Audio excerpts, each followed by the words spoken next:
All right, so today's lesson should be pretty quick. This is on setting SMART goals. If this is a review for you, that's awesome. Maybe be setting a couple goals as you go through this lesson. If it's completely new, then that's awesome too, obviously, because that's why you're here. So, the goal of today's lesson is just to understand what setting a SMART goal could look like and how it can benefit you as a learner. And then also in Access E specifically, setting SMART goals is an awesome thing to do on your quarter goals. We're not in quarter two yet, but you guys will be setting some new goals for the quarter two goal setting. And so maybe it's a good idea to watch this lesson or do this lesson before the quarter two goals. If not, that's all right too. Okay, so setting SMART goals. Consider also what goals you have in life, not just in academics, but in your personal life. It could be a career goal, a fitness goal, some sort of relationship goal, financial goal. Think about those as we watch this video because this is not just about academics. So SMART is an acronym. Specific is the first word, so S stands for specific, making your goals specific and narrowing it down for more effective planning.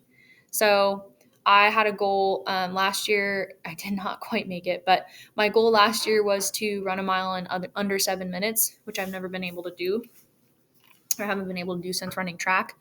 Um, that goal is specific. If I just said run fast, that's not very specific. If you just said pass your classes, that's also not very specific. So the idea behind the specific nature of a goal is when you get there, it really is a lot more satisfying than just pass class. Okay, cool, I did that. Or run fast. Oh, well, how do you know when you run fast? So make it specific. Measurable, that also has to do with the first letter specific. Measurable, what evidence, define what evidence will prove you're making progress and reevaluate when necessary. So if your goal, instead of just, if you made a specific goal to pass a class and instead you said, well, I want at least a C, that's what it means to be measurable. Can you actually measure the progress? So like with my goal, right, it would be I want to be able to do this in 7 minutes running outside and not on a treadmill. Attainable. This is where we ask if it's realistic. Make sure you can actually reasonably accomplish your goal within a certain time frame. So that's where you have to kind of be honest with yourself and consider maybe your goal is actually not something that you can attain. And consider for yourself, this is just personal advice, is it worth it to me?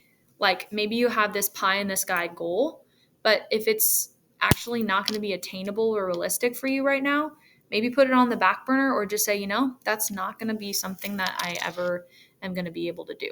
I had to do that with learning guitar. I was just like, I want to do this, but it's not attainable. It's not realistic. I can't. It's going to be something I have to give up. And that's a good way to kind of create some boundaries.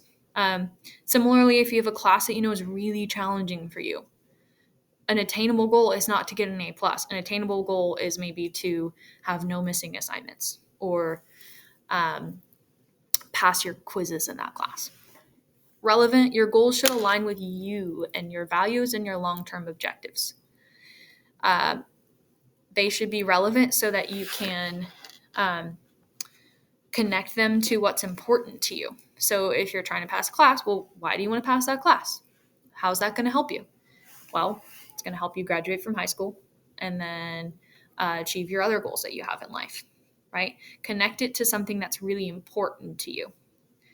So for my goal, it's really important to me that I stay in shape and that I feel good. So make a connection, right, between your goal and what matters to you. Make it relevant. If it's not relevant, consider changing up the goal. All right, and then T, time based. So it needs to be something that you can put a stamp of approval on at a certain time. If you're not giving a time for yourself, then it's probably not going to happen. You're probably going to burn out. So something like in a month, I should be able to, or by the end of this quarter, or by the end of this year, or in a year. Okay. So that's SMART goals in a nutshell. Why don't you consider even setting a couple right now if you have the time for that? Again, not just in your academic life, but in your personal life too. This is one of the best tools that I have found to actually meet goals in my own life and have that awesome sense of satisfaction that comes with doing so. All right, thank you.